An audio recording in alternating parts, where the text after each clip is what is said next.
وفصاله في عامين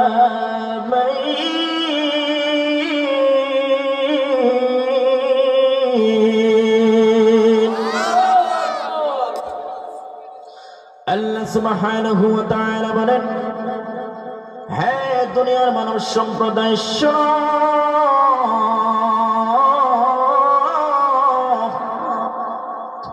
তোমাদেরকে আমি দুনিয়ার জমিনে পাঠিয়েছি। মায়ের গর্ভ থেকে দুনিয়ার জমিনে এসে তোমার মার প্রতি তোমার দায়িত্ব শেষ করে দেই না। আমি আল্লাহ তোমার প্রতি অত্যন্ত মায়া মহব্বত করেছিলাম গোলাম আমার। ওয়াফিসালুহু ফি আমাইন, তোমার মাকে আমি নির্দেশ দিয়েছি 2 বছর যাবৎ পর্যন্ত তোমার মা যেন পিওর দুধ, একদম খাঁটি দুধ তোমাকে পান করায়, যাতে ভেজাল দুধ খেলে তোমার অসুস্থতা ভোগ করবে। মায়ের এই খাঁটি দুধ খেয়ে খেয়ে তুমি যেন বড় হতে পারো।